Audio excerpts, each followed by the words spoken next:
الحال ما را سوال کردن، سوال های تعجیلی بوده است. محترم داملا، دختری بیراهگردی را خواستم به زنی بگیرم و او را از این راه باز دارم، ولی با این آیت قرآنی واخوردم که مرا در اندیشه واگذار. مرد زیناکار و مشرک نکاح نمی کند مگر زن زیناکار و مشرک را، که این کار بر مؤمنان حرام کرده شده است. این آیت برادر عزیز از آیت سوم سوره نور است که خداوند در این آیت البته آشکارا واضح گفتگی هست که مرد زیناکار زن زیناکار را گیرد، مرد مشرک زن مشرکه را گیرد. لیکن این آیت را آیت 32 همین نور باز منسوخ کردگی هست. برای همین شما می توانید که به آیت 32 همین چیکار کنید؟ نظارت کنید. انا آیت 32 آیت این 3 نور را بیکار کردگی هست. حتی از این خاطر نزد احناف، نزد حضرت ابو حنیفه، حتی عباره ها هم است که و حبلا من زنا ولا تطاع حتی تضع، یعنی اگر یک زنی که از زنا هم حامله دار شده باشد، ابو حنیفه روایتش نزد مذهبش از زنا هم که حامله دار شده باشد و یا نکاح کردن درست است. فقط چکار نمیکند؟ فقط با او خانه‌داری نمیکند تا زمانی که این زنا، این ولد زنا را تولد نکند. از این خاطر یعنی جایز است که اگر یگان زن زناکار هم که شما اگر یک زن بیراه را اگر شما به زنی گیرین تربیه کنین، انشاءالله این شما ثواب میگیرین. یا اگر جوانی که بینکاح با یک دختر گشتن، خب دختر را حامله دار کردن، انا این جوان میتواند که همین زنی که با او گشتن بینکاح حامله دارش کرده است و هم نکاح کند گیرد، جایز میشود.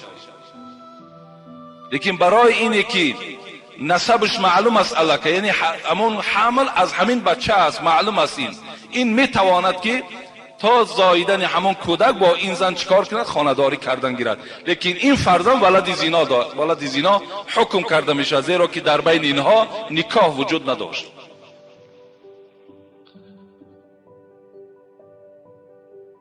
داملای شیرین سخن، این برادرش از ناحیه واسه بوده است.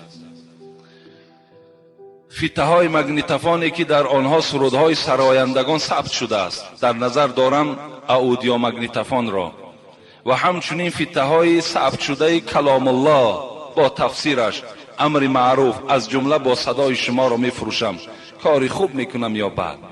من برای همه شما برادرای عزیز تا امروز الحمدلله که از آیت قرآن بیرون نشدم، تا امروز از احادیث های صحیح پیغمبر خدا بیرون نشدم. باز میگویم خداوند در قرآن در سوره مؤمنون میگوید قد افلح المؤمنون الذين هم في صلاتهم خاشعون والذين هم عن اللغو معرضون. خداوند چی میگوید؟ به تحقیق نجات یافت کدام مؤمن، کدام مسلمان نجات یافت؟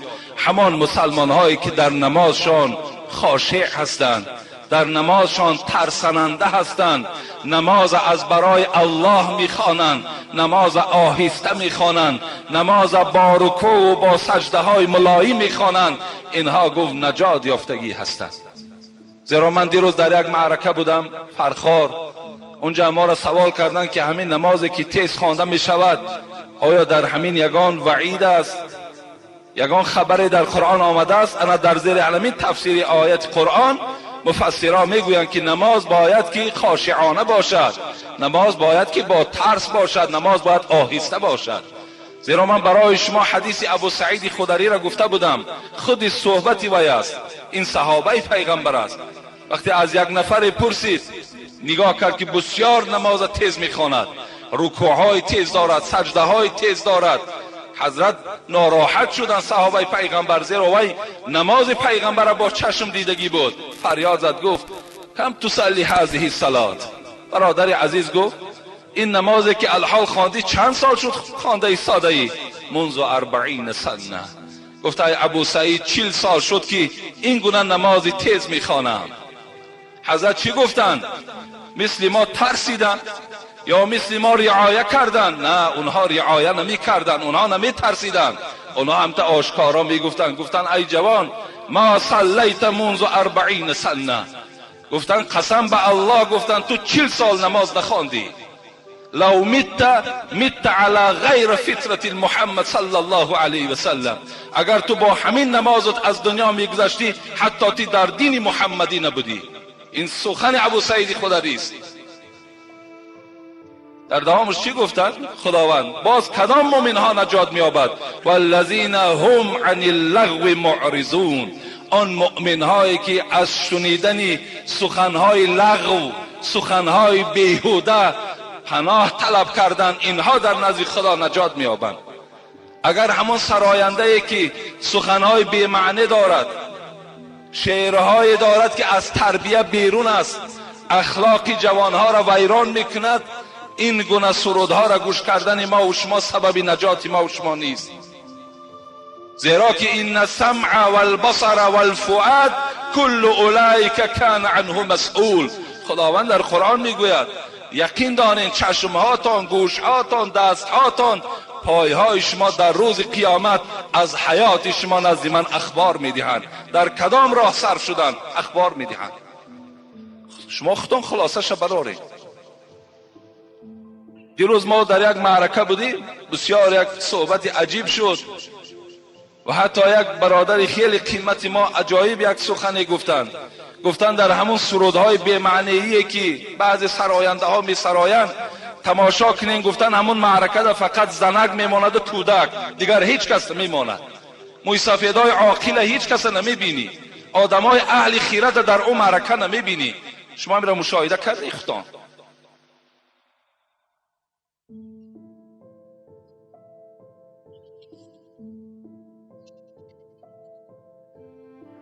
در مغازه‌ای که سودا میکنم اینش از خاولین بوده است. چپته های بردناک و بی برد تشکیل کردند و میفروشم، یعنی سپرینت. این کاری من به قمار وابستگی دارد یا نه؟ اگر گناهکار شده باشم چیکار کنم؟ اعوذ بالله.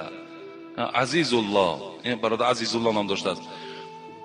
یعنی سپرینت اینا را از روی نقطه نظر اسلام هر چیزی که برد و باخت داشته باشد وای به قمار آمیخته است.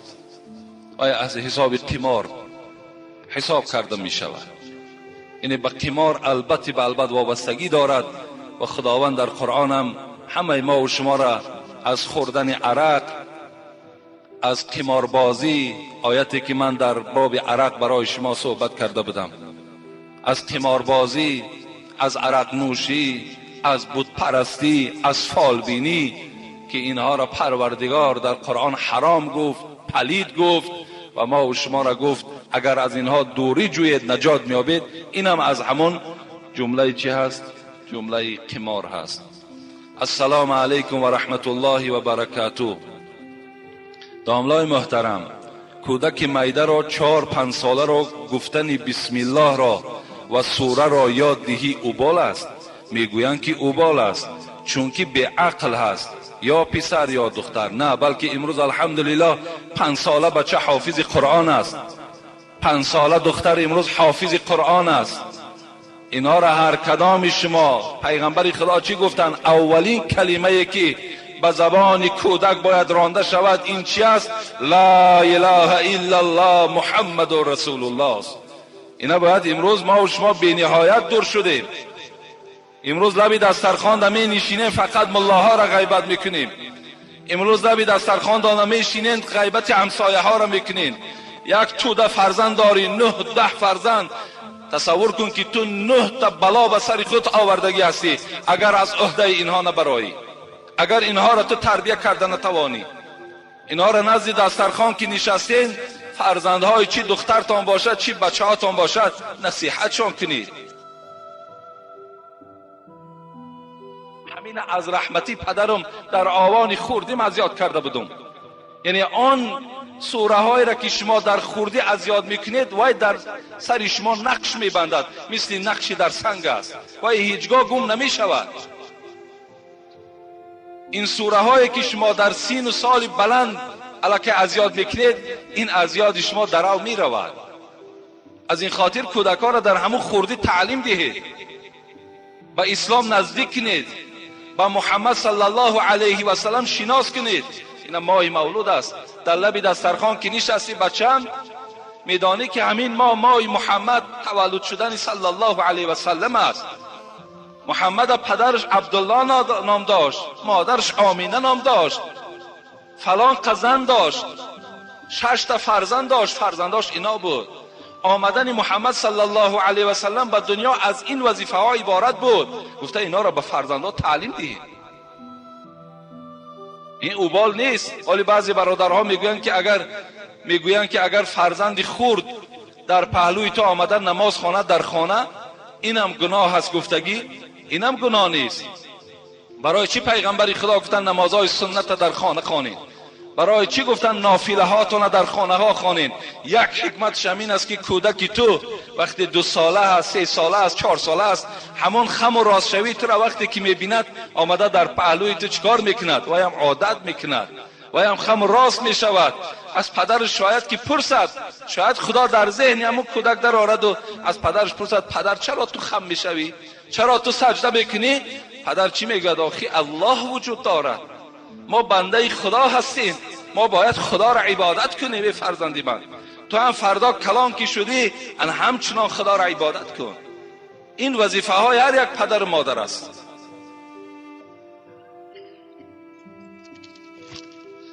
السلام علیکم واعظی راه خدا محترم حاجی میرزا، از شما یک سوال دارم، التماس حقیقتش را به ما فهمانید. سوال چنین است: ملا امام مسجد محله ما چنان فتوا داده است که اگر مرد با دختر عاشق شود، اگر رازگی این هر دو و والدینشان باشد، با شاهد 2 شخص به نکاح می توانند که خانه‌داری کنند. جوابش را انتظاریم. در آخر در حق ما جوانان دعا کنید که خداوند ما را به راه راست هدایت کند. برای ما خلق نادان و ساده تو کردی بازار علم را کشاده، بکردی ما را امروز مست و مدهوش در راه عشق الله همچون باده. خدا نگهبانتان باد.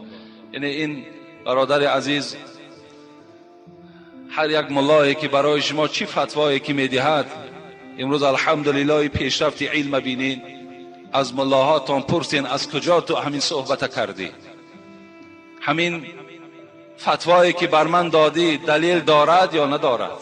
دارد دلیل. از بابا شنیدی؟ من بابای تو را قبول ندارم. ای محمد شنیدی؟ فتوات از خودت، فتوات از امو محمد. امروز الحمدلله قرآن است، امروز احادیث های پیغمبر است، امروز داملاهای زنده هست. از اونها میپرسم، حقیقتش میپرسم. از این خاطر هر یک مسئله که برای شما میبراید، شما خودتان امروز عالم ها را میشناسین. کی از عالم؟ اونها را مراجعت کنید. از این خاطر رازگی پدر و مادرم شرط است. اگر چندی که خدا رحمت کنه حضرت امام ابو حنیفه را در نبودن پدر و مادرم نکاح را صحیح گفتند، لیکن بعضی از شاگردهای او با باطل بودن این نکاح هم فتوا دادگی هستند. از این خاطر حضور پدر و مادر این فیض نکاح را نشان میدهد. حضور خیش و تبارش این با برکات بودن نکاح را نشان میدهد. وقتی پدر و مادر دست میبردارد و برای بخت سفید دخترش دعا میکند، میدانید این چند قیمت دارد. از این خاطر پدر و مادر راضی باشند، دختر و این جوان هر دو راضی باشند، باز 2 شاهد دیگر وجود داشته باشد، این حالت در داملا در همونجا حضور دارد و اینجا چیکار میکند؟ پیشنهاد میکند با این دختر برای تسلیم کردن نفسش و با این جوان پیشنهاد میکند برای قبول کردن این نفس تسلیم کرده این دختر. این حالت در چی میشود؟ نکاح آنها صحیح میشود. السلام علیکم اکای حاجی میرزا. من یعقوب ساکن دهه لواوی ناحیه کولاب در شهر دوشنبه در بازار کاروان و تجارت مشغول هستم. از شما خواهش دارم که یک دادرم در زاهدان ایران تحصیل میکند، طالب علم هستند و مادر دارم که مریض هستند. التماس در حق آنها و اهل عائله ما دعای خیر کنید. خداوند شما را نگهبان باشد.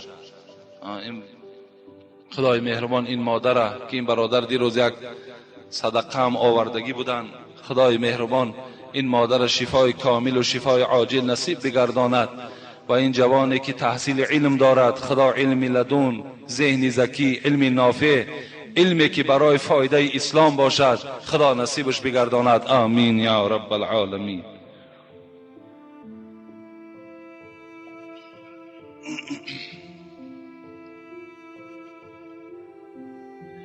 السلام علیکم داملا حاجی میرزا. خدا را هزارها حمد و ستایش میکنم که از چندین کارهای ناروا باز ایستاده ام. اول و آخر فضل خداست، بعداً صحبتهای شیرین و دلچسب شماست. من تاجرم در سلطان کبیر، با 2 سوال مراجعت کردنیم و با شما اخلاص زیاد دارم. اگر تمام عالمهای تاجیکستان فتوا دهند، من از آنچه شما میگوید او را قبول دارم، از حساب اخلاصی به شمارم. داملای عزیز، در باب فضیلت طهارت چیزی میگفتی. البته در باب فضیلت طهارت خیلی حدیث های زیاد از پیغمبر خدا وارد شده است. در یک حدیث پیغمبر خدا میگوید من توضأ فاحسن الوضوء خرج خطایاه من جسده حتی من تحت اظفاره. هر وقتایی که امتان من طهارت میکنند، از تمام جسد او آن خطاهایی که کردن همش میریزند، مثل آبی که ریخته میشود. حتی که از زیر ناخنهاشان همان خطاهایی که کردن همش میریزند. اینم از طهارت است. ان امتی یدعون، خدا گفت در روز قیامت امتان من خوانده میشوند. وقتی امتان من دعوت کرده میشوند، آنها غرن محجلین، آن موضع هایی که طهارت کردن آنها جلا میدهند، آنها روشنی میکنند. مثل طلا چگونه که روشنی میدهد، چشم انسان خیره میکند، انا همین بندهای دست ما و شما، چهره های ما و شما، پیشانی و پای های ما و شما روشنی میکرده است. پیغمبر خدا میشناخت است که همین از امتی من است، من آثار الوضوء. پیغمبر خدا گفت این جلا، این روشنی از کجا پیدا شد؟ این از تأثیر همون آب طهارت است. از این خاطر پیوسته با طهارت بودن، بعضی عزیزان ما و شما گفتن این نشانه کلمه شهادت گفتن است.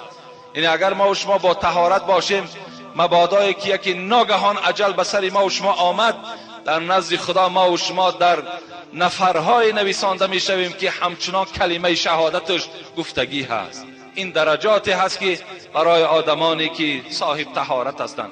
حتی یک حدیثی هست، در صحیح بودنش خدا داناست، زیرا که من روایتش نیافتم، میگوید من نام علی الوضوء کان صلاته. هر وقتایی که اگر یک انسان با طهارت خواب کرد،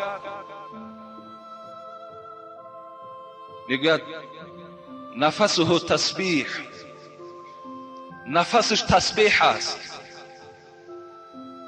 فراشه مسجد، همون جایگاه خوابه که 5 ساعت و 6 ساعت و 10 ساعت خواب میکند، در نزد خداوند نویسانده میشود که همین بنده در مسجد نشسته است. فراشه مسجد. نومه الصلات، چند ساعتی که خواب میکنی، ممکن 7 ساعت خواب کنی، در نزد خدا نویسانده میشود که همین انسان 7 ساعت به سوی پروردگار نماز خواند. کسی که اگر با طهارت خواب میکند. خوش به حال همون برادرایی که پیوسته با طهارت هستند. این طهارت کردن خاصه نماز نیست، شما دائم میتوانید که با طهارت باشین. هر شب پیش از خواب کردنتان حتمی طهارت کنید، خواب کنید. حتی انامین فضل طهارت شما را از آسیب جن هم خدا نگاه می‌دارد. از هر از ضررهایی که به سر شما می آمدگی باشد، همین فضیلت طهارت شما را چیکار میکند؟ نگاه می‌دارد. دوم سوال کردن داملای عزیز، من از شما شنیدم که اگر بالای کرپچه نماز خوانید درست است، ولی از بعضی ملاها شنیدم که باز میگن نادرست است. در تحیر ماندم. من پیش گفتم هر یک دامه که یک فتوا را که داد حجت چه پرسین، گویم برای چی بالای کرپچه نادرست است نماز خواندن؟ چرا؟ سببش در چیست؟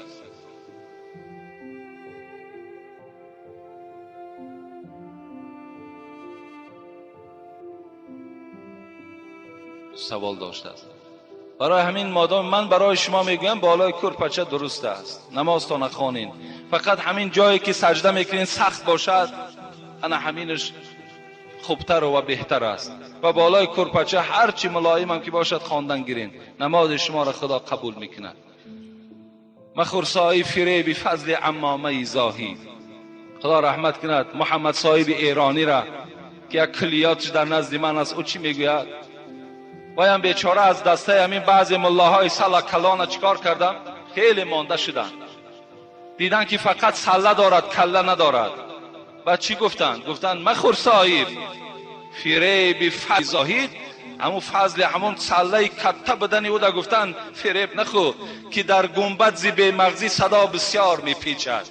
همون گنبد نگاه که گفت هیچی مغز نداره، ها بگو 10 بار ها ها ها از داخلش آواز آمدن میگیرد. اون کله اونها گفت مثل همون گنبد است. گفت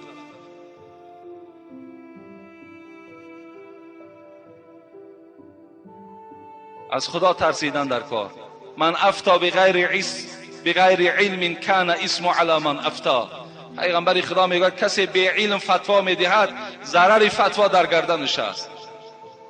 اینقدر خودت گناهگار هستی، اینقدر سهو داری، باز اینقدر گناه مردم گردن خود بار کردن چه حاجت است؟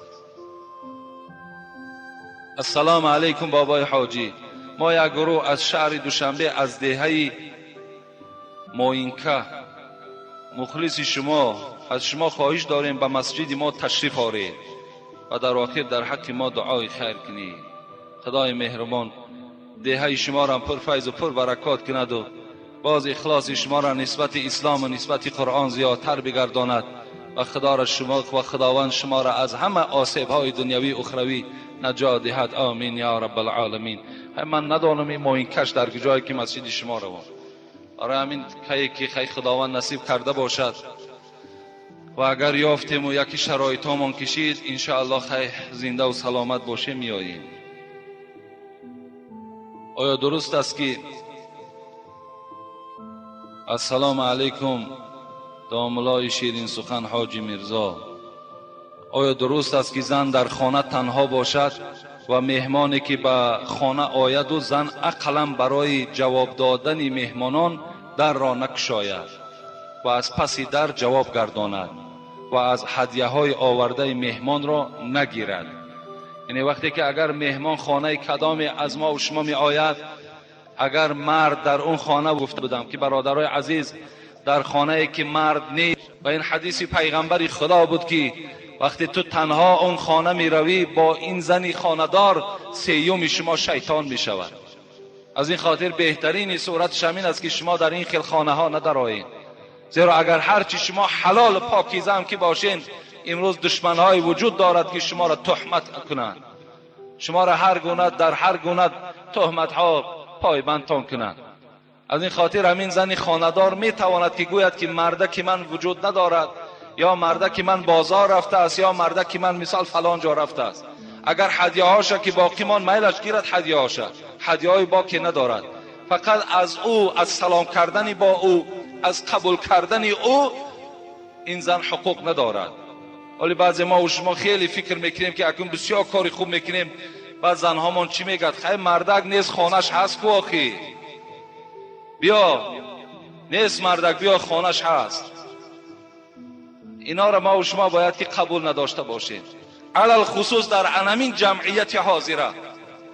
اگر چنده که در این باب من با فتواهای دیگرم داده میتوانم از حدیث های پیغمبر، لیکن این زمانه در فتوا داده نمیتونیم، زیرا اکثریت مردم افلاس شدگی هستند، اکثریت مردم خطرناک شدگی هستند. البته این برنامه های تلویزیونی پورنوگرافی را نگاه کردگی اند، امروز چشم های اینها باور کنید همه ویران شدگی هست. خانت مهمانی میاریش با همراهی خود هم باشد میترسی از بعضیش که یا زن ما تماشا میکنه یا دختر ما تماشا میکنه. بسیار خطرناک است امروز.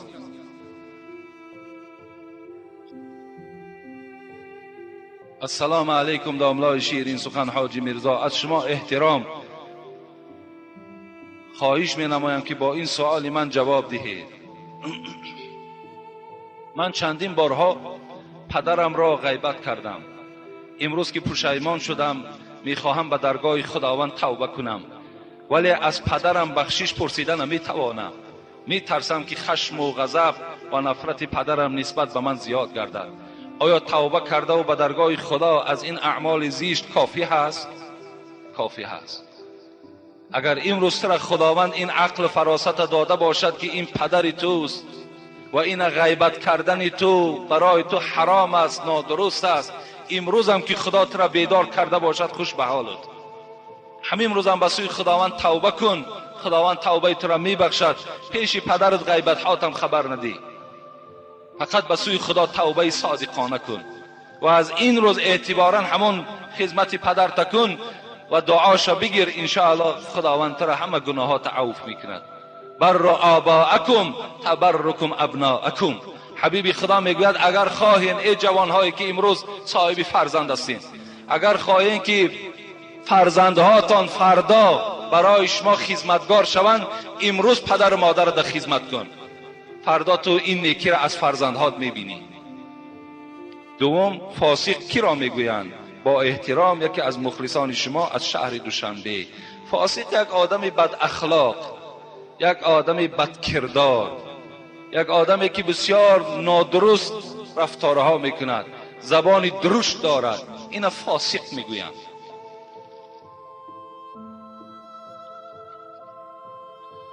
السلام علیکم داملای شیرین سخن حاجی میرزا. داملای محترم، من 4.5 سال پیش در زندگی من واقعی روی داد. با من بسیار فشارها دادند. من در این فشار دیگر ندانستم چی گفتنم. ندانستم. من یکی از دهانم کلمه 3 طلاق برآمد. یک بچه شاگرد داملا واحد از قمسنگیر وی مسئله چی، ما در یک خانه مهمان شدیم، شاگرد همان داملا واحد در همان خانه درباره 3 طلاقه گپ زده گفت اگر که به ما استادمان گفت که اگر در قاضیات اجازت دهند نکاح درست می شود. داملا حاجی میرزا، همین راست است یا نه؟ به ما درستش را فهمانید. من 5-6 ماه پیش رفته در همان مدرسه از حال خودم نقل کردم. در آنجا ما را اجازت دادند. من نکاح کردم، اما من هیچ وقت خودم را نقض حس نمی کنم. پیش زنم نمی روم، نمیدانم چی کار کنم. داملا به من نقض فهمانید. این که خطا نویسانده است، اینا را من درست کردم. یه حرفایی را خوانده نمیشود. این برادر، شما در علم دنیا خیلی ذوق داشته باشیم، علم دنیا را از خود کنیم، نویساندن خوب یاد گیریم، خواندن خوب یاد گیریم. همه فنها دا باید ما تیار باشیم. علم دنیا هم علم چی است؟ علم خدا هست. مادامی که مفتیات که فتوا داده باشد، اونا دستخط می نویسند، مهر می زنند، در اساس همون واقعه تو کرده، صحبت تو کرده، در همون اساس اونها فتوا می دهند. اگر فتوای به نکاح کردن داده باشد، تو می توانی نکاح کردن گیری و از دلت همه شک و شبهه را دور کن و زندگی تا خوب گذراندن بگیر. زیرا این انسانی که تو را فتوا داده است، در همون فتوای دادگیش وای گناهگار است، زندگی تو برای تو حلال می گردد.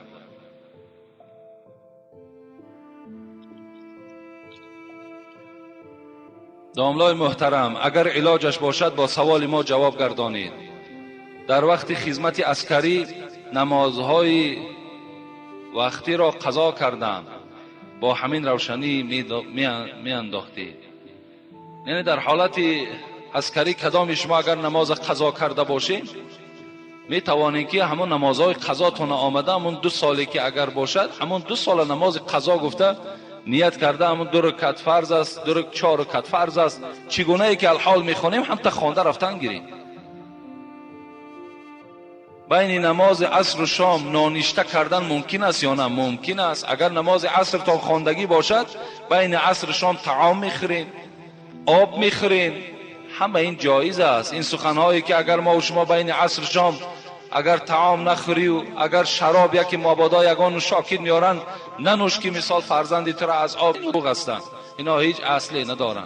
خوردن بگیر شود. یک حالت شمین است که در پیش طعام است و وقتی نماز است اول طعام بخور بعد نماز بخوان میگن.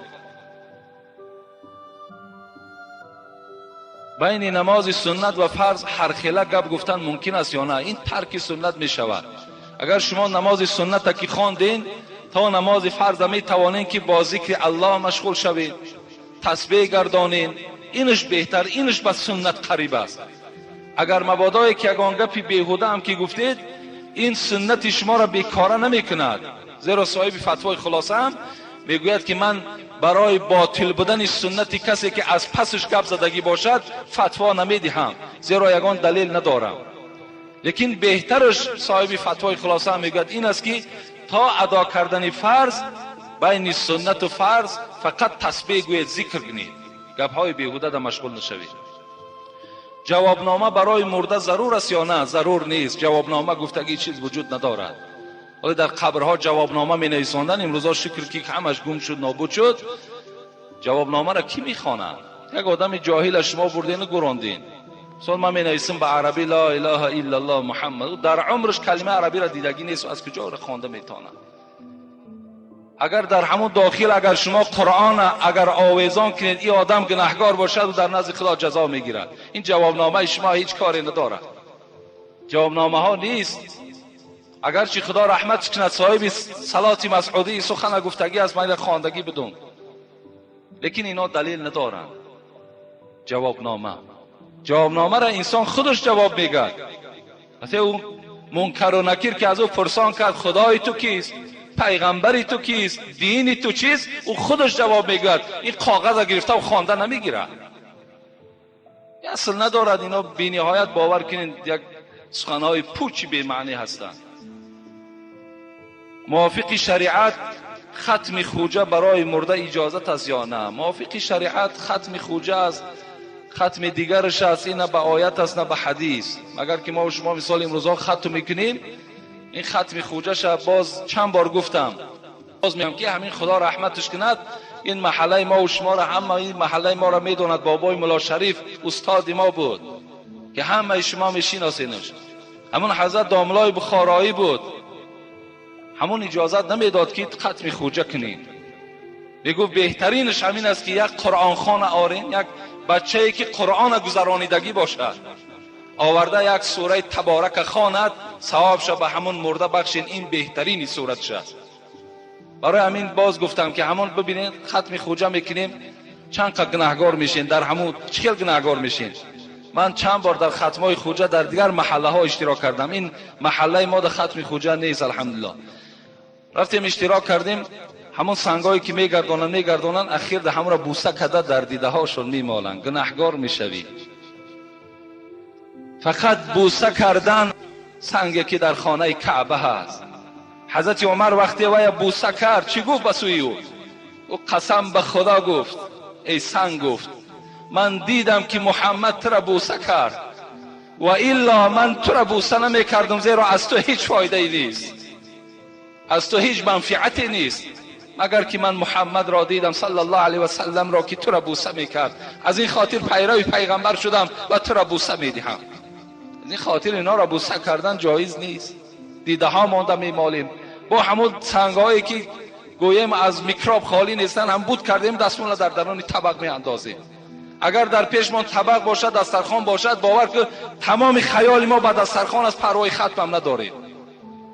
و همون ختمگرایی که میکنن شما اینا برای تجربه من تحقیر نمیکنم، کام زمانا سوره علم نشرح گذرانن کنی همون علم نشره‌ای که 79 بار باید علم نشره بخوان، باور که همون ملاش درست خواندن نمیتونه. یگان مسئله مثال تفریقی و یگان مسئله مثال فتنه انگیزه بردارین، خودتان برای یک امتحان پرسان کنید.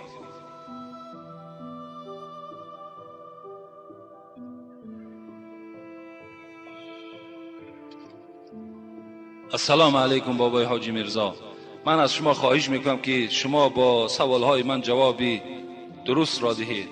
یکم نماز بامداد کی قضا میشود؟ کی که افتا برآمد، افتا که کی که همین برآمدنش که شد الله که چی میشود؟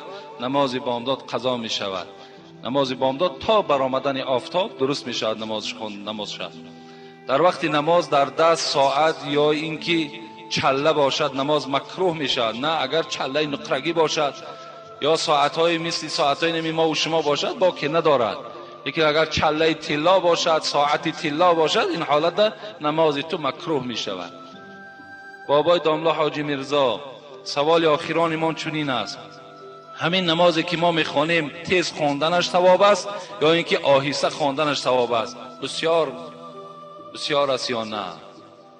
با احترام یکی از مخلصان شما انوشیروان، من برای نماز تیز خواندن در اول همین جمعه گفتم همون الله که خودش بسنده هست. تیز و آهسته‌اش از روی همون آیت خودتون خلاصش برارین. السلام علیکم داملا حاجی میرزا، با سوال من جواب دهید. من یک پسر 20 ساله هستم، نمازخوان و قرآن خوان هستم.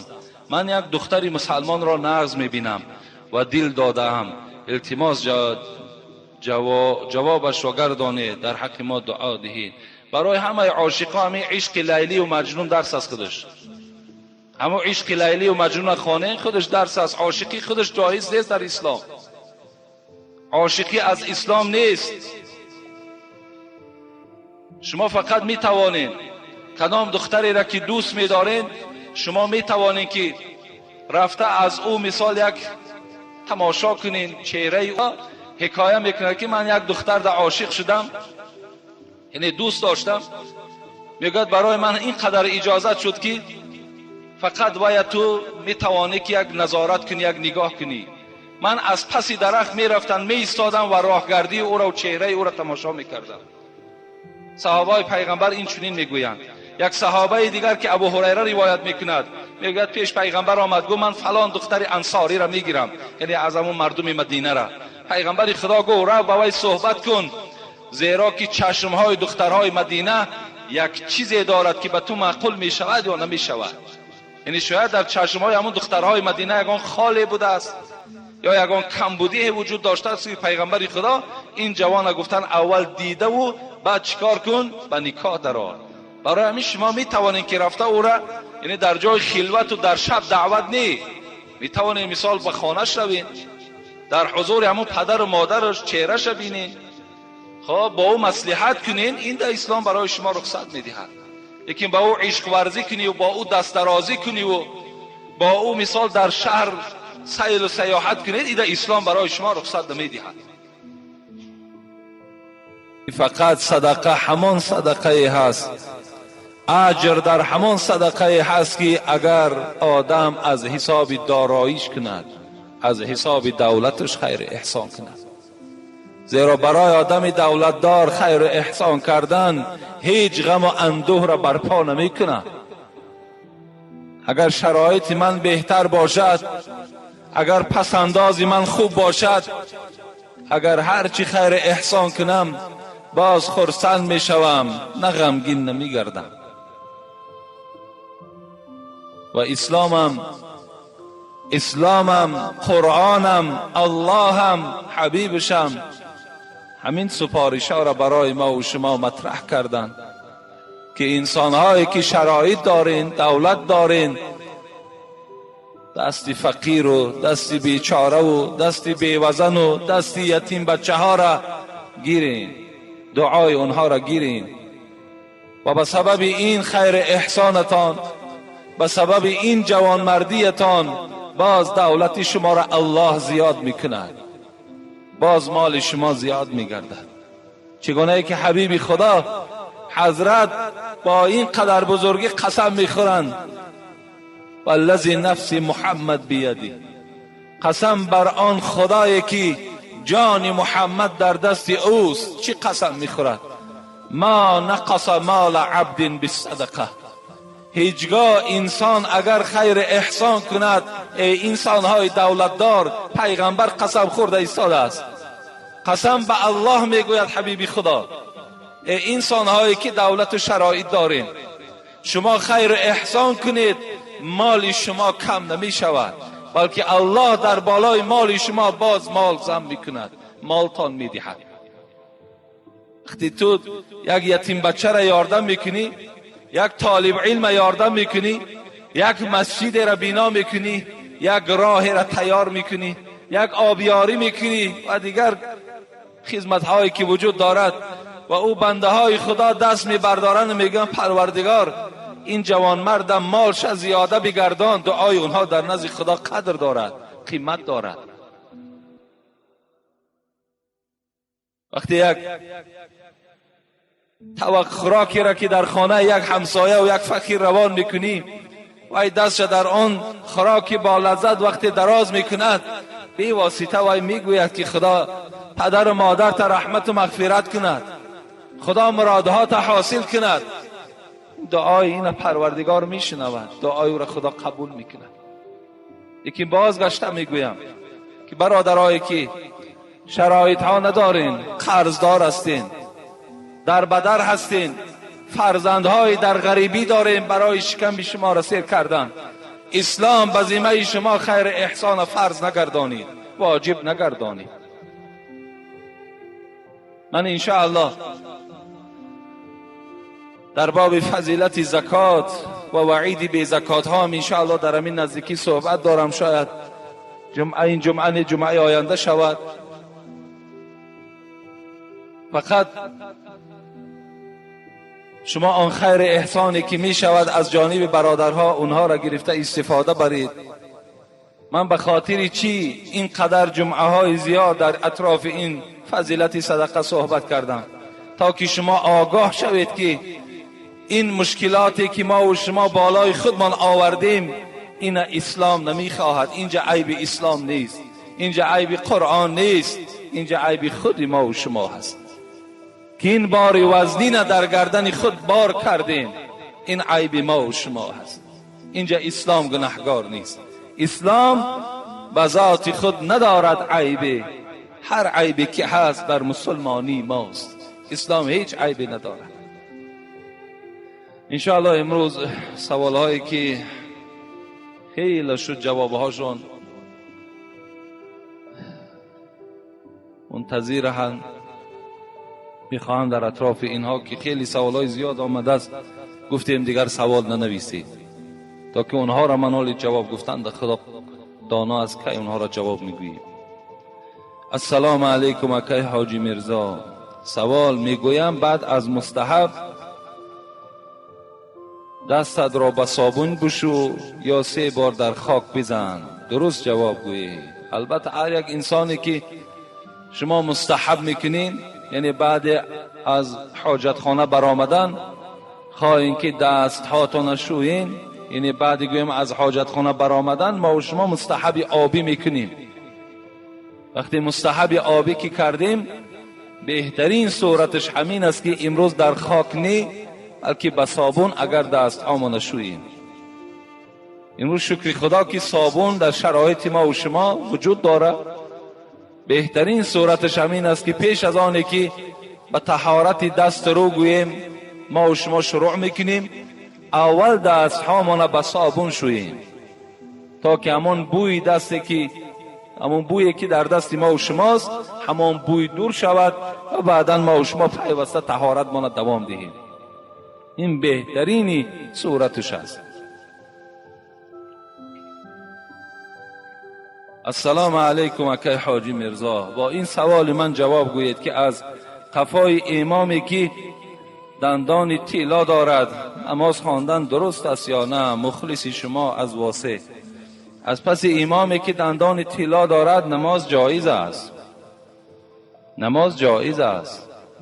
دندان طلا چی برای زن چی برای مرد حرام است اگر بی عذر باشد.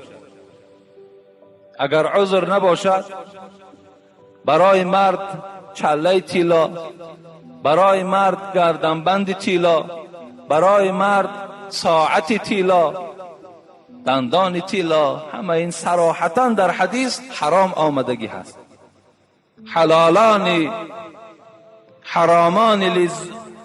حرامان لذکور امتی و حلالان لنسائهم.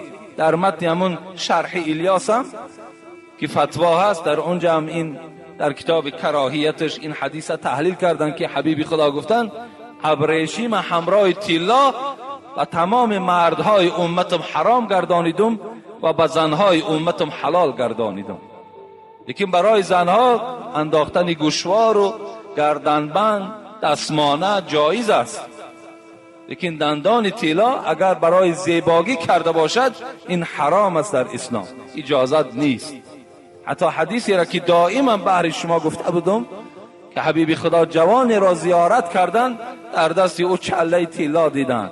چگونه که امروز جوان مردای ما و شما هم چله طلا دارند، نماز خوانند، بچه های خدا ترسند، ذکرگو هستند، لیکن چله طلا دارند، دوست می‌دارند چله طلا را. لیکن پیغمبر خدا اون چله را چیکار کردند؟ از دست این جوان گرفتند و چله را دور پرتافتند. وقتی حبیب خدا از نزد اون جوان دور شد، رفیقای او چی گفتند؟ گفتند حبیب خدا رفت، بگیر بردار از زمین، یا در دستت میکنی یا بر در خانه ذخیره کن. لیکن این جوان این جمله را که جوان گفت، باید این تمام آن برادرایی که در دست چله طلا دارند با خطهای زرین در خاندان نویسند، در بالای سرشان مانند. همون انسان‌هایی که چله طلا دارند با خطهای زرین این جمله این جوانه باید در خاندانشان نویسند. این جوان چی گفت؟ گفت والله، گفت قسم به خدا، گفت این چله را که حبیب خدا از دست من جدا کرد و در زمین پرتافت، اصلا وای نمی بردارم. اگر چی نرخی او $1000 هم باشد، $2000 هم که باشد، من وای از زمین نمی بردارم چیزی را که حبیب خدا پرتافته. این جمله بود که از زبان این جوان مرد خدا ترس برآمد. این باید در تمام جوانای ما این شعار باشه. این جوان مردی نیست، این جوان مردی نیست که در دست من چله باشد که $3000 و $5000 قدر داشته باشد. من جوان مرد، انا همون جوان مردی را میگویم که در پهلوی برادرای فقیر ایستاده و مردم یاردم کند. مال داری، ملک داری، خوش به حالت، من طرفدار شما هستم. من دائم دعا میکنم که خدای مهربان تمام مردم تاجیکستان بای بگرداند. دائم دعای ما این است. ما نمیخواهیم که شما کم بغل و فقیر باشین. چگونه پیغمبر دعا کردند اللهم انی اعوذ بک من الفقر، پروردگارا از کم بغلی به سوی تو پناه طلب میکنم. این دعای پیغمبر بود. ما هم پناه طلب میکنیم که خدا شما را اصلا فقیر نکند. لیکن شرایط داری، دولت داری، مال داری، خوش به حالت، خدا باز دولت زیاده گرداند. لیکن برادر و اولاد و اجداد، بعضی همون چله‌دارها باور کنین پدرش گرسنه است، مادرش گرسنه است، خانه دادرش از سالش خطی باور که خبر نمیگیره، تمام اولاد و اجدادش از او شکایت داره و لیکن در دستی یک چله هست که اگر شاید که ما و شما برداشتش نتونیم، یا در گردنش چنان گردنبندی هست که اگر در ترازو کشی 2 کیلو بیاید، لیکن همت ندارد، همت ندارد. گفتی همون شاعر دولت را فیل بردارد میانش بشکند، دولت اگر فیل برداره میانش بشکند، همتت را پشه هندوستان برد. یک چنان همت داری که یک پشه بگیره هندوستانش میبره. تو همت داری، تو جوان مرد باشی، مرحمت. امروز راه های کمک خیلی زیاد است، خیلی زیاد است. امروز برادرایتون نصرانی شده ایستادند. امروز بیماری های داریم، بیچاره ها که میگوید 100 سامان در کار که می چشم جراحی کنم 100 سامان نمی آورد. در همون محله زندگی دارد که شاید که چندین جوانمردی چله‌دار باشد. مرحمت انا راه کمک، راه ثواب. این ملامت نیست، این تحقیر نیست. باز یکان تا شما خفه نشوید.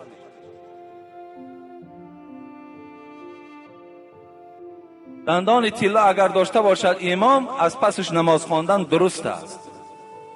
درست است. والاولا بالامامتی اعلم بسنتی است، ثم الاقرا ثم الاسد. همون عالمی که اگر دندانش طلا هم که باشد لیکن عالمی بس سنت است، از همه مسئله و مسائل های شریعت درکدار است، قرائت خوب دارد، تقوا دارد، از پسش نماز میخوانیم. لیکن این عمل همه شما دانید که اسلام طرفدار دندان طلا نیست، طرفدار چله و طرفدار گردنبند نیست. حتی همون جوان چی گفت؟ گفت آیا میخواهی که پارچه آتش دوزخ در همین دنیا در دستت کنی؟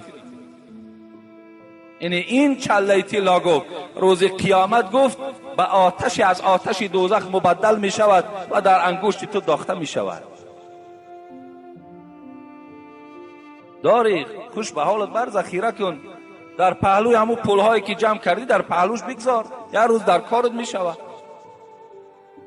خرید و فروشش گناه نیست، فقط در بر کردنش گناه است.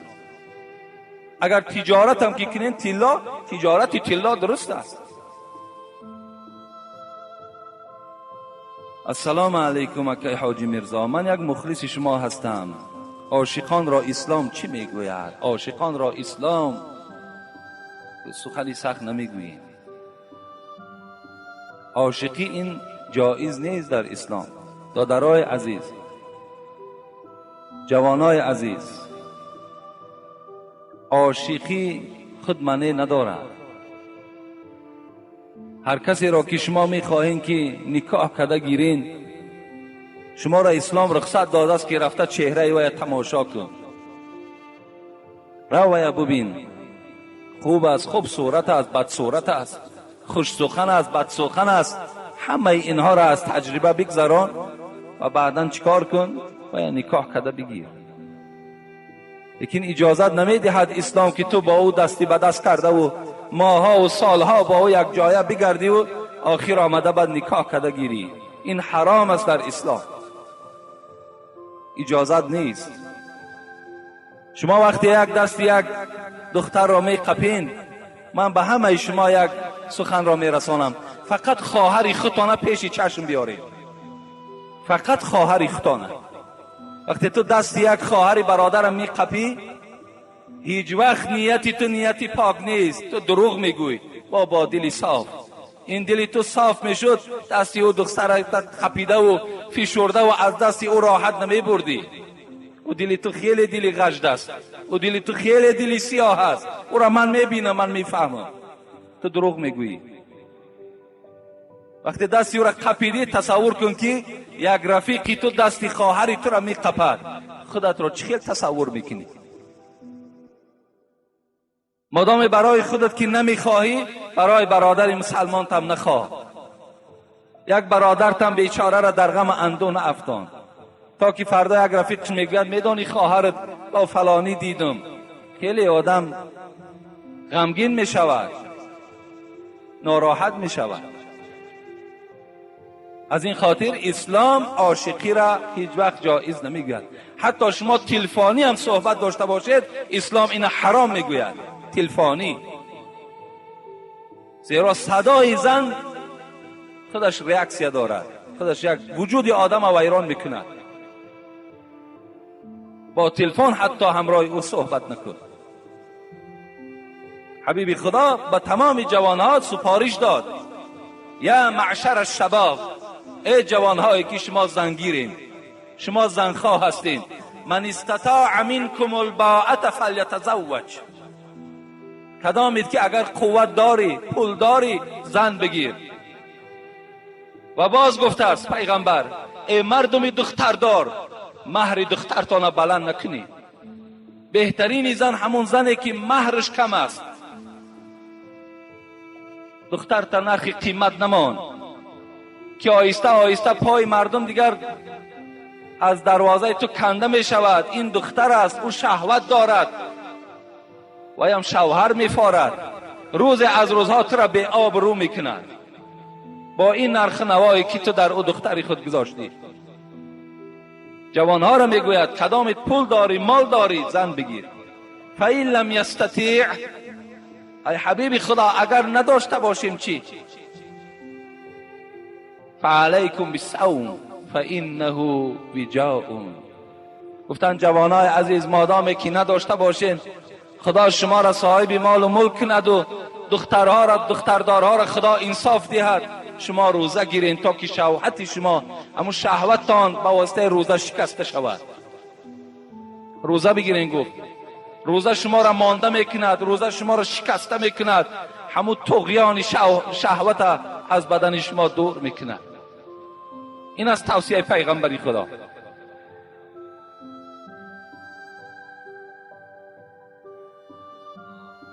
تعجیلی مخلص شما از شهر دوشنبه. السلام علیکم حضرت حاجی میرزا، ما مخلصان شما از شهر دوشنبه با زیارت شما آمدیم. از شما خواهش میکنیم که در حق اهل عائله ما یک دعای خیر میکردید. بعدا با یک سوال با شما مراجعت میکنم. من 2500 دلار امریکایی با یک برادر اسلامی دادم. 1 سال می شود که وی پول مرا بر نگردانیده است. من از همین پول زکات می دهم یا نه؟ اولا پروردگار مهربان آن مراد و مطلوبی که در این عائله هست خدایا با فضل و کرم خودت برآورده بگردانی. آمین یا رب العالمین. و دیگر این برادری که 2500 دلار داده است، تا حال بیچاره پول گرفتن نمیتواند و از این پول زکات میدهد یا نمیدهد؟ البته زکات میدهیم. اگر پول ما و شما در دست مردم در قرض باشد، تا زمانی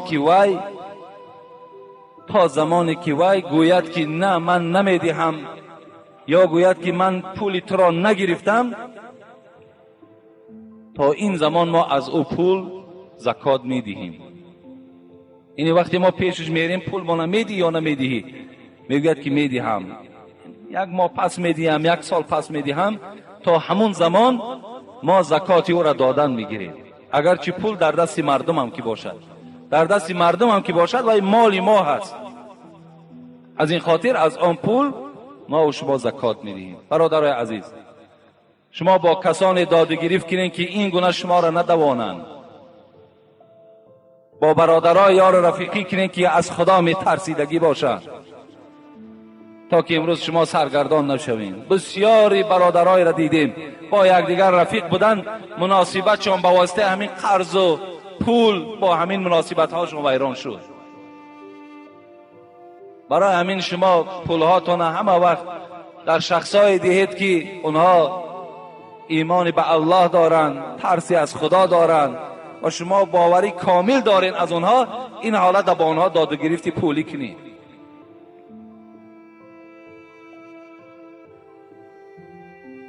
السلام علیکم داملای شیرین سخن بابای حاجی. من یکی از مخلصان دائمی شنونده شما که در ناحیه مومن آباد زندگی دارم، از شما سپاسگزارم که در حق ما دعای کنید که ما به همسایه بد گرفتار هستیم که مدت 1 سال است که با ما جنگ و جدال دارد. من از کاست 56 شما در مسئله همسایگی گفتگوی شما را شنیدم که این به من بسیار معقول شد و خواستم که مکتوب را با شما نویسم. خواهش مرا التماس رد نکنید، در حق ما دعا کنید. مکتوب مرا همین جمعه خوانید. من انتظار جواب و دعای شما هستم بابای حاجی. با احترام، یک زن از ناحیه مؤمن آباد.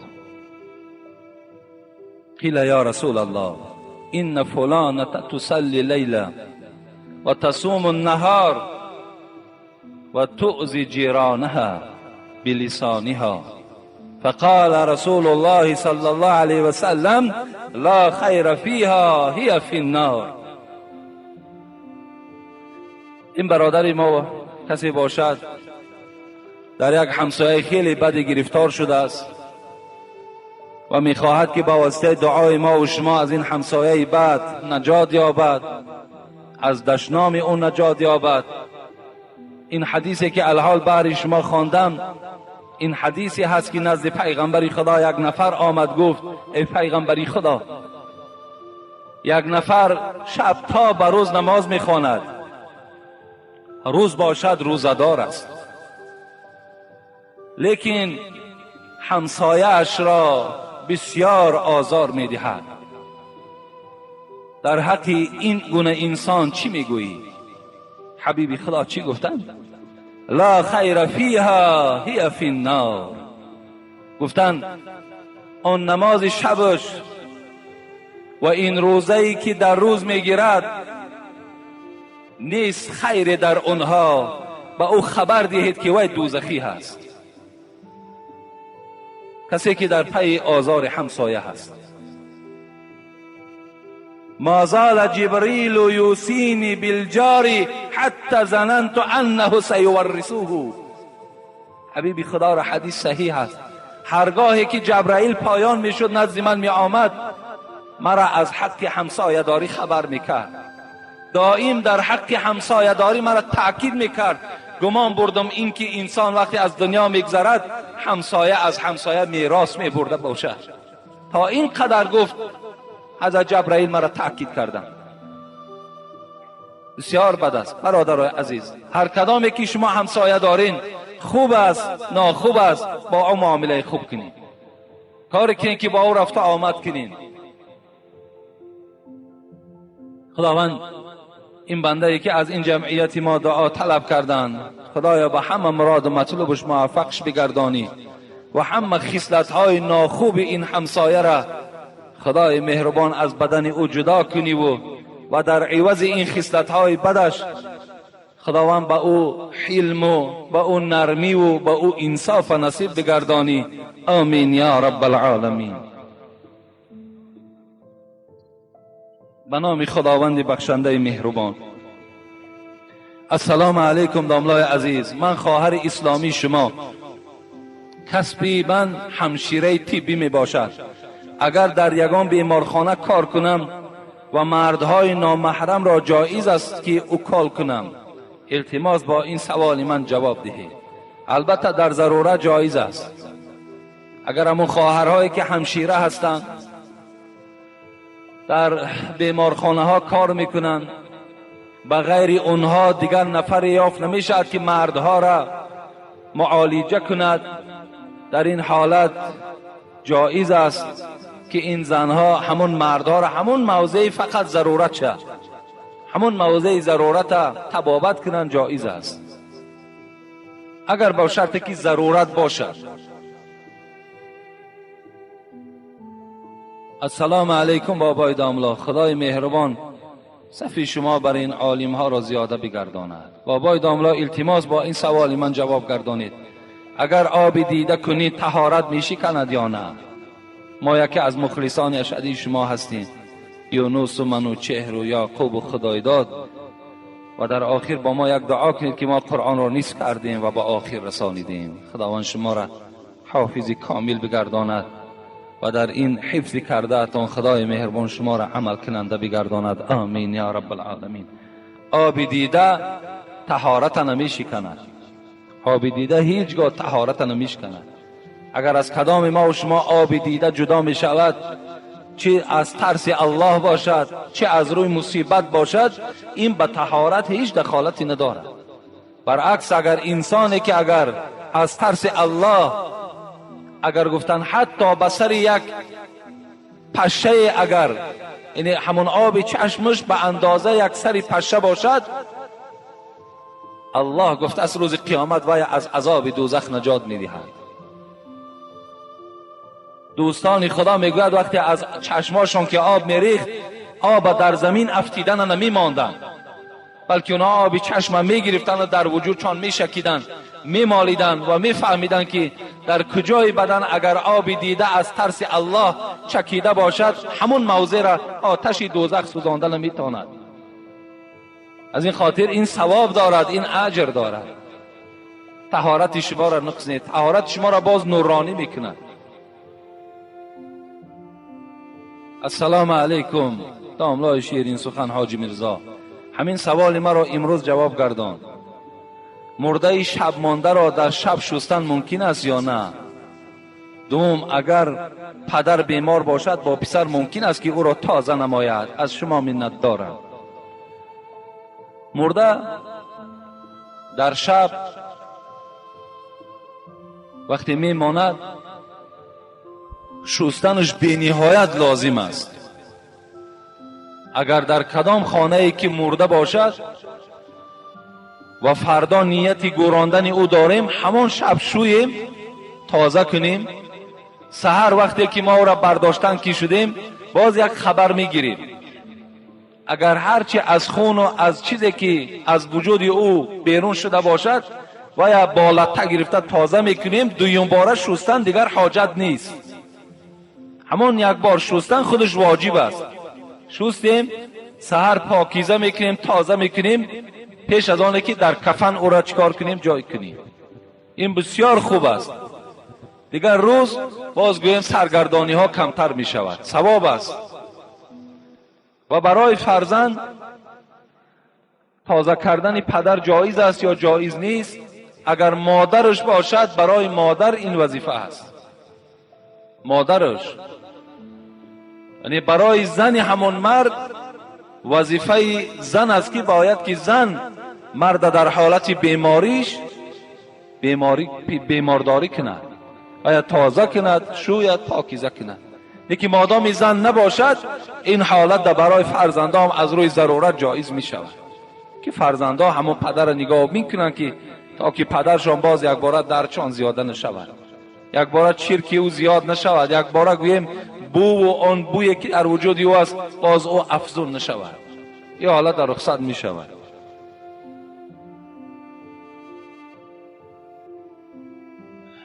همین مکتوب ها را خیلی کم نویسین، فقط گفته بودم سوال نویسین بس.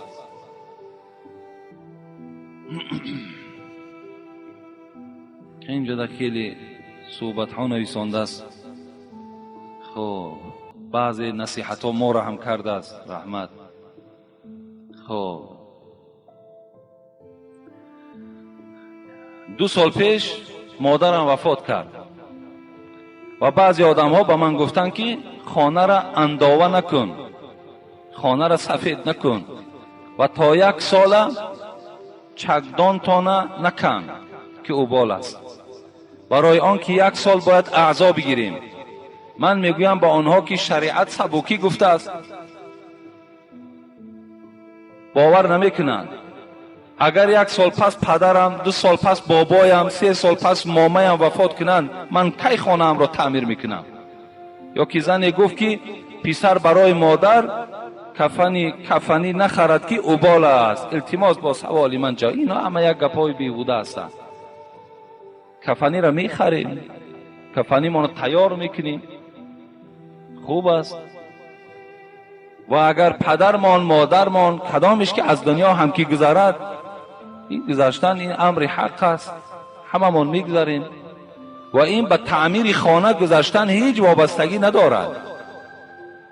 خانه همون تعمیر میکنیم، تازه میکنیم، سفید میکنیم، هر بهبودی که در خانه لازم باشد جاری کردن میگیریم. این در شریعت گناه نیست که پدرش مرد است این خانه ها را سفید دارد.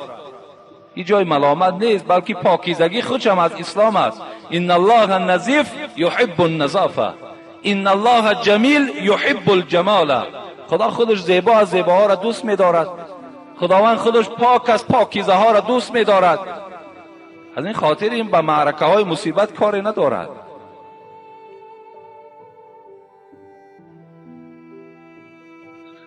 السلام علیکم داملای عزیز و مهربان ما. خداوند دنیا و آخرت ما و شما را آباد کند. اما بعد در مسجد محله ما هر کس برای خود جای را اشغال نموده است. اگر مبادا دیر ماند و به جای آنها کسی دیگر گذرد، تو در جای فلانی نشستی گفته بعضی دیگرشون تنقید میکنند. آیا اسلام در مسجد برای خود جای اشغال کردن را به ما اجازت میدهد یا نه؟ دوم، بعد خواندن فرض یا سنت ما جای خود را عوض میکنیم. این کار ما با دیگرها نمیفارد. داملای عزیز با این مسئله ها روشنی میدادید. اله ما و شما را خداوند از بلاهای زمین و آسمان نگه دارد. مسجد جای ندارد. مسجد برای هیچ کس جای معین کردگی نیست، فقط برای امام جای هست، برای دیگر هیچ کس جای نیست.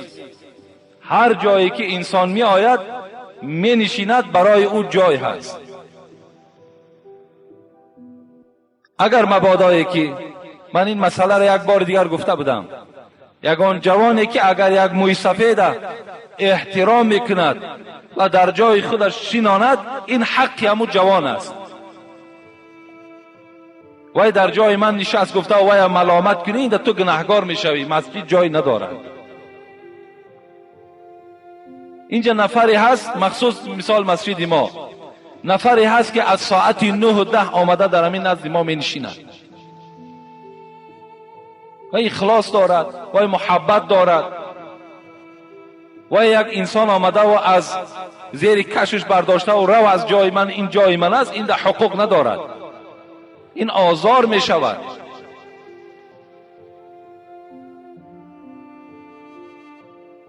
بعد خواندن فرض پریشان شدن خودش سنت است. کسی را میفارد نمیفارد قانون شریعت است. ما با فاریدن یک برادر چیکار داریم؟ وقتی امر پیغمبر باشد، وقتی دستور شریعت باشد، فلانی را فارید نفارید، ما عمل اسلامی ما انجام دادن بگیریم. وقتی فرض خواندین دیگر شما پریشان شین در مسجد، این خودش سنت است.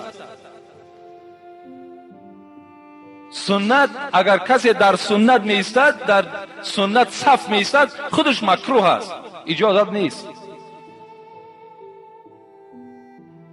کتابی بلند نرود، همین گوری میری را بیند، این شرح مختصر است. در همین گوری میری در باب سنت ها همین مسئله آمدگی هست.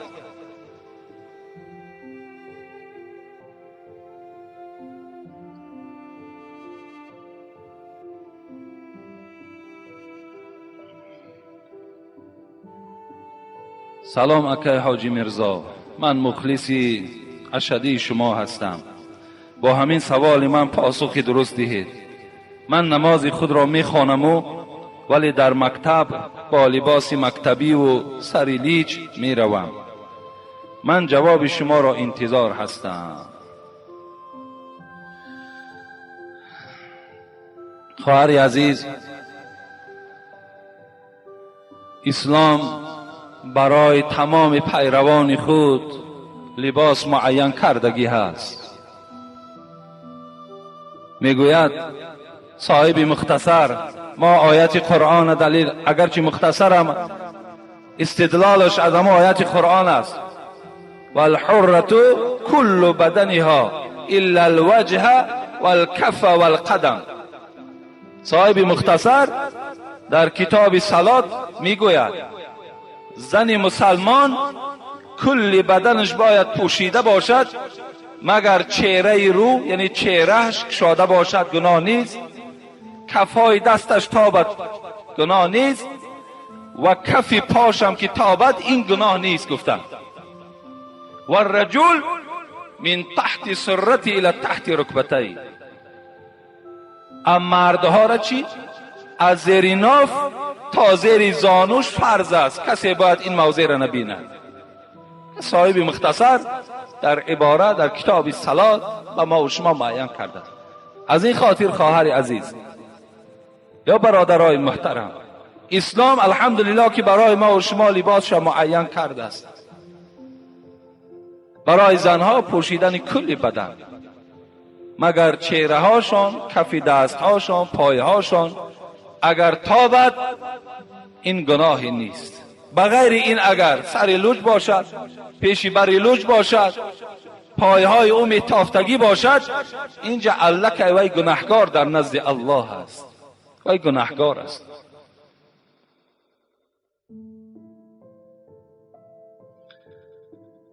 حدیثی را از پیغمبر خدا بهر شما میخوانم. افسوس که امروز چه یک مصیبت کلان آمد که مردها لباس زنها را میپوشند، زنها باشند لباس مردها را میپوشند.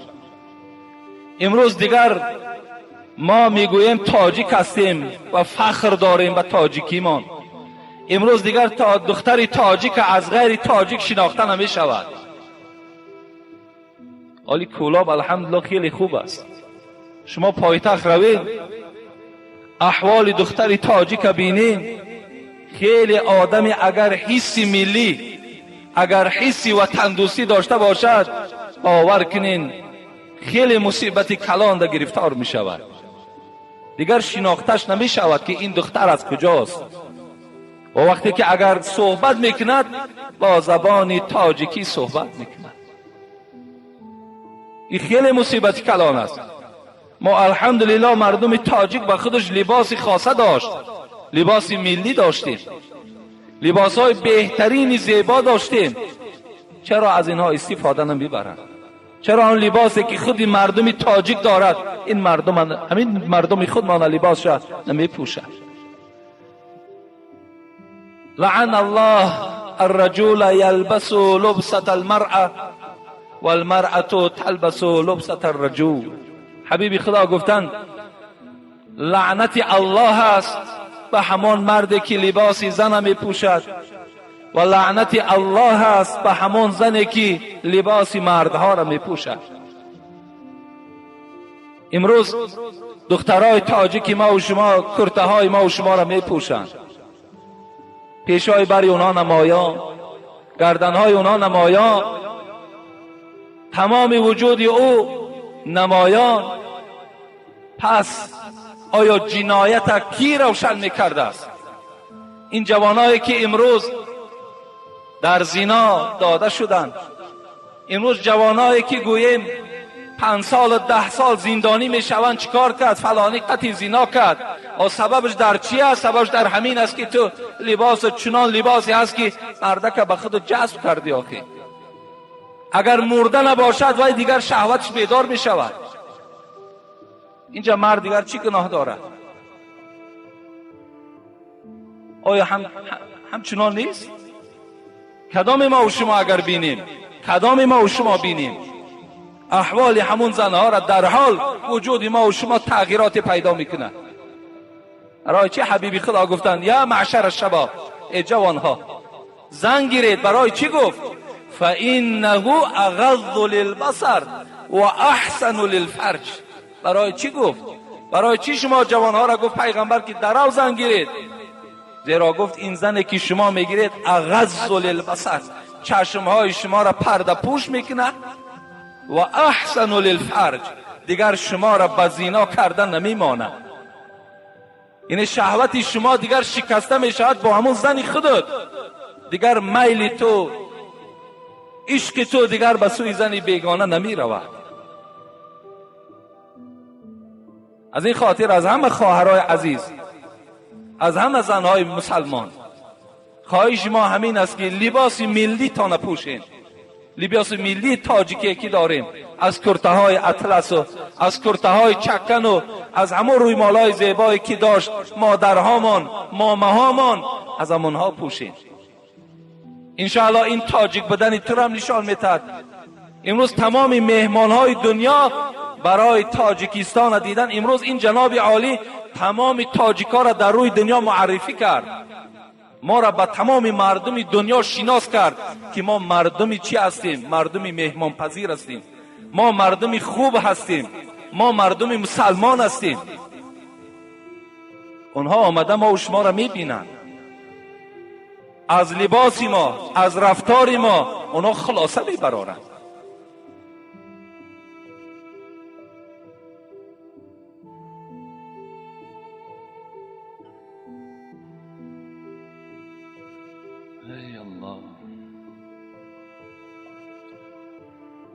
السلام علیکم پیشوای ما مسلمان و که حاجی میرزا. چند سوال دارم. بعضی کسان میگویند که در دوزخ مقدار گناهت عذاب کرده میشوی و بعد آن به جنت داخل میشوی. این گپ درست است؟ درست است. بعد نماز را تمام کردن بعضی نفرها جای نماز را بوسه میکنند، بر رویشان میمالند. این روا است؟ نه، روا نیست. مختصرا جواب میگوییم همون جای نمازی که شما بالاش نماز خواندین و گرفته و در دیده هاتون مالیده و بوسه نکنین. این جایز نیست. این نه امر الله است نه امر پیغمبر است. اگر دو نفر همه وقت در خانه جماعت کنند ثواب مثل مسجد است یا اینکه کم؟ زیرا من یک بابایی دارم که همیشه در خانه نماز میخوانیم. نماز ما چگونه نماز است؟ تو اگر جوان باشی خود در مسجد بخوان، بابات که آدم افگار باشد وای در خانه خواندن بگیرد، وای ثواب مسجد میگیرد زیرا وای عذر دارد. لیکن تو که عذر نداری تو آمدم در مسجد نماز بخوان، این حالت تو هم ثواب میگیری. من را در خانه نمیمانند که در بعضی روزها سر شویم. میگویند که در این روز حضرت فاطمه پنجشنبگی میدهد. خصوصا روز پنجشنبه من بار با آنها جنگ کردم که گپ شما نادرست است، شما با این گپ چی میگویید؟ التماس جواب گویید ضرور است. حکم دنیا در پنجشنبگی خوردیم بس نیست، و در جنت هم پنجشنبگی هست. نیست در اونجا پنجشنبگی. این پنجشنبگی هایی که در گردن ما و شما بارش کردن همین دنیا ده است. در اون جنت بے پروا انشاءالله خوردن بگیر. حضرت فاطمه پنجشنبگی ندارد. تهمت در ذمه حضرت فاطمه نمانی. این سخن خیلی سخن وزنین است. یک آدم تهمت نکنین. هر روزی که میخوای سرت شستن بگیر، هر روز در همه ساعت سر شستن جایز است، علل خصوص در روز جمعه. اینقدر تأکید ما برای چی است که پدرای عزیز، برادرای عزیز، شما دائم خوشبوی باشین، دائم بدنهاتون بیبوی باشد. در پهلو یک برادر که نشست از بوی عرق بدن تو نافار نشود، ناراحت نشود.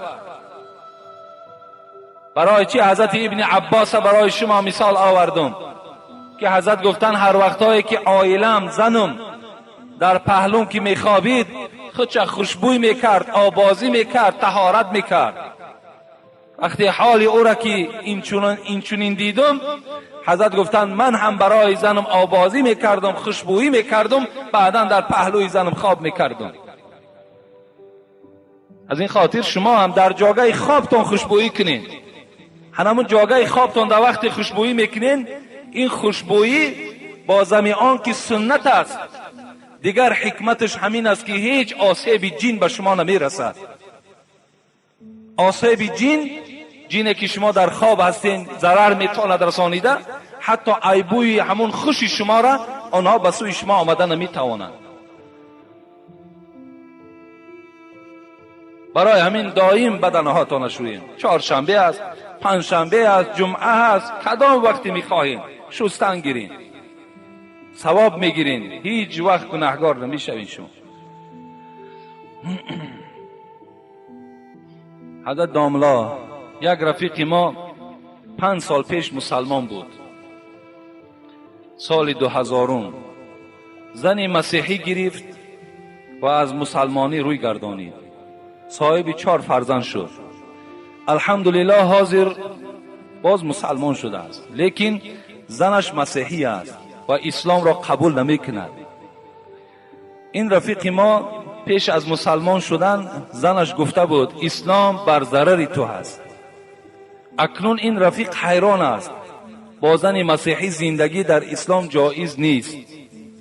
زنش اسلام را قبول ندارد. اگر طلاق دهد زنش طعنه می دهد که نگفته بودم که اسلام بر ضرر تو هست. سوال تقدیر این عائله چی می شود؟ با احترام مخلص شما، زن مسیحی را گرفتن جایز است، چرا جایز نیست؟ زن کتابی، اگر این زنهای روسی که هستند، خب اینا را زنهای کتابی میگویند، یعنی با انجیل حضرت عیسی ایمان آوردگیند. اینا را نکاح کرده گرفتن جایز است.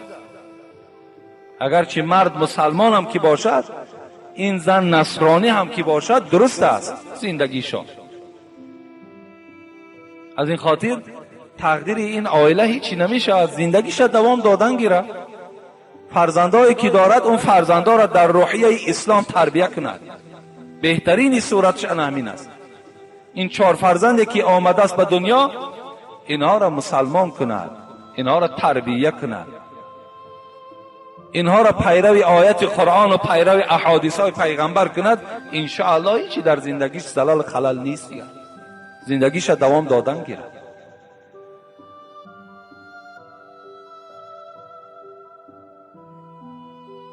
السلام علیکم داملای محترم. بعد سلام، این که ما 2 سوال داریم، خواهشمندیم تعجیلی جواب گردانید، آن ضرور است. در مسجد ما ملا در یکم رکعت آیت از سوره یاسین و بعدا در دویم رکعت از سوره بقره خوان. این درست است؟ درست است. اگر قصدن کند گناهگار می شود، و الا قصدن هم که کند نمازش درست می شود، لیکن گناهگار می شود. ما شما سوره بالا و سوره پایان میگوییم. اگر سوره بالا و سوره پایان در نماز خوانی، اینجا در مسئله فقهی حنفی میگذرد که مکروه است، ترک سنت است، لیکن نماز درست می شود. نماز درست می شود. مثل که این اول سوره اخلاص است، یعنی قل هو الله احد، و بعد او می آید سوره فلق، قل اعوذ برب الفلق. باید در نماز ما اول سوره اخلاص بخوانیم برای با ترتیب این چنین آمدن. دوم سوره فلق خوانیم. لیکن مبادایی که اول سوره فلق خواندیم و بعد سوره اخلاص خواندیم، انا همین میگن سوره بالا و پایان شد، این نماز درست می شود. فقط اگر همین قصدن کنی گناهگار می شوی. برای همین این امام نماز درست شده است. دوم، نماز خفتن را در ساعت 8 می خوانیم. درست می شود یا نه؟ درست نمی شود. اقلاً باز برای همه شما امروز مفتیات قانون دارد 1.5 ساعت بعد نماز شام، بعد نماز شام 1.5 ساعت باید ما و شما منتظر باشیم. اگر مبادای سراسیمه باشیم، مبادایی که هیچ طاقت نیست، این حالت ما و شما اقلاً 1 ساعت باید که منتظر باشیم. 1 ساعت اقلاًش باید 1 ساعت بعد نماز شام منتظر باشیم. این حالت ما نماز ما نخوانیم، دیگر هیچ شک شبهه در نماز ما و شما باقی نمیماند. السلام علیکم اکای حاجی میرزا. من از شما خواهش دارم با سوالهای ما زودتر جواب گردانید. من نماز خوانده ایستادم، شخص دیگر مگنیتوفون در امر معروف مانده گوش میکند، آیا نماز من خلل نمیرساند؟ این به خودت وابسته است. اگر تو در حالت نماز باشی و وی در حالت گوش کردن امر معروف، اگر خوب میشود که اون برادر به این نمازخوان ما یگان تشویش و یگان خلل پیدا نکند. یکی مبادایی که وی گوش کردن که گرفت، اینجا وابستگی از خود نمازخوان دارد که به او توجه نمیکند، بلکه نمازش خواندن میگیرد. اگر در وقت نماز شام ساعت 7 باشد، در روز هوای ابر نماز را چی خیل میخوانی؟ ساعت 7 میخوانی یا اینکه بر وقت میخوانی؟ در آخر در حق ما دعا کنید، خدا شما را همتون نگه دارد. در روزهای ابرناک در مسئله می آید که نماز عصر و نماز خفتن باید که بر وقت خوانده شود. در روزهای ابرناک وقتی ابر فرا میگیرد، جهان تاریک میکند، این حالت ما نماز عصر و نماز خفتن را بر وقت میخوانیم. لیکن غیر اینها را، چی نماز بامداد باشد، چی نماز پیشین باشد، خب اینا را ما و شما، یا نماز شام باشد، اینا را بر وقت تر میخوانیم.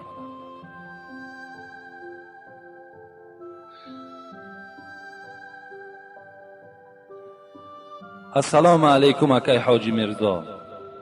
من مادرم، پسرم آیله دار است. وقتی که پسر از مادر برنجد، مادر برای فایده خودش نصیحت کند، همراه مادر قهری میکند، نماز جمعه رفته او و این پسر درست میشود؟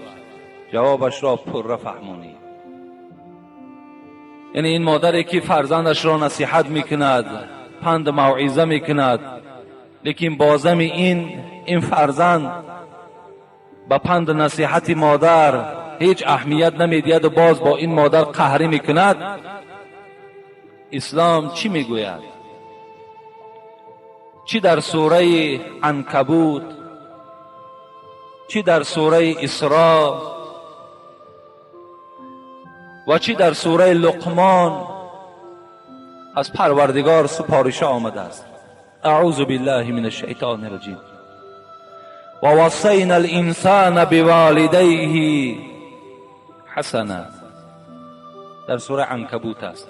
خداوند میگوید من امر میکنم، سپارش میدهم همه فرزندها را، چی دخترها و چی بچه ها را، که با پدر و مادرشان نیکو باشند، رفتار خوب کنند. در دیگر سوره لقمان خداوند و وصینا الانسان بوالدیه حملته امه وهنا علی وهن و فصاله فی عامین ان اشکر لی ولوالدیک و الی المصیر. خداوند میگوید سپارش میدهم بچه ها و دخترها را، هر کسی که صاحب پدر و مادر است سپارش میدهم که فراموش نکنند که حملته امه وهنا علی وهن، شده علی شده. مفسران میگویند فراموش نکن که همین مادری که امروز تو همراه او قهری هستی، همین مادری که امروز تو را رنجانیدگی هستی، همین مادر تو را در شکمش برداشتگی هست. تو از شکم همین مادر به دنیا آمدی. و فصاله فی عامین، ان همین مادر تو را 2 سال دیگر با شیر داد. خداوند در ان اشکر لی ولوالدیک، شکرانه این ذات الله را کن. خدا میگوید از شکرانه پدر و مادر تکن و فراموش نکن ای فرزند که بازگشت تو به سوی پروردگار است. و قضا ربک الا تعبدوا الا ایاه و بالوالدین احسانا اما یبلغن عندك الكبر احدهما او كلاهما فلا تقل لهما اف ولا تنهرهما وقل لهما قولا کریما. خداوند چی میگوید؟ حکم میکند پروردگار تو این که بجز ذات من دیگر به هیچ چیز عبادت نکن، هیچ چیز را پرستش نکن، لیکن با پدر و مادرت رفتار خوب کن. ولا تقل لهما اف. خداوند حتی نزد پدر و مادرت اف نگو. کجا اونجایی که وقتی تو ملال میشوی، کجا اونجایی که وقتی تو قهری میکنی اف نکن.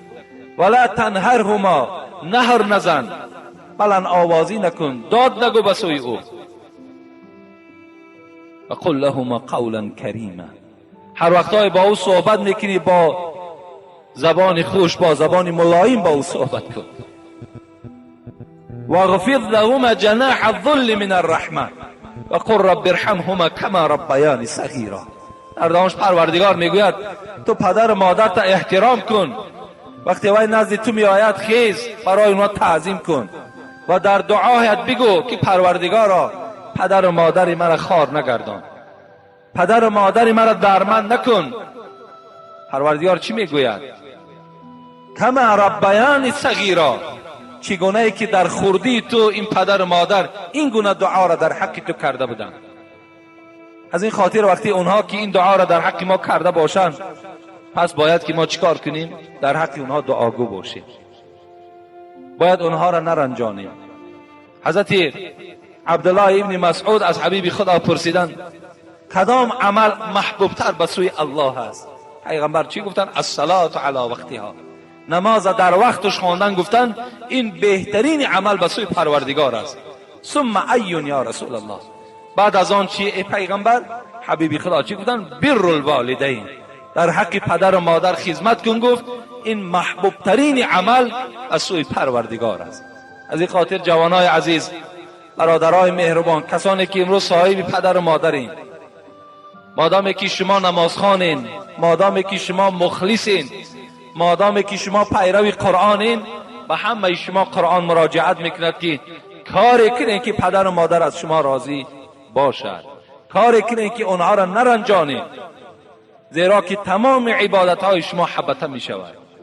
حتی دیگر گویم همون متل های تاجیکی، آب ما و شما رنگ نمی گیرد. بر آباءکم تبرکم ابناءکم.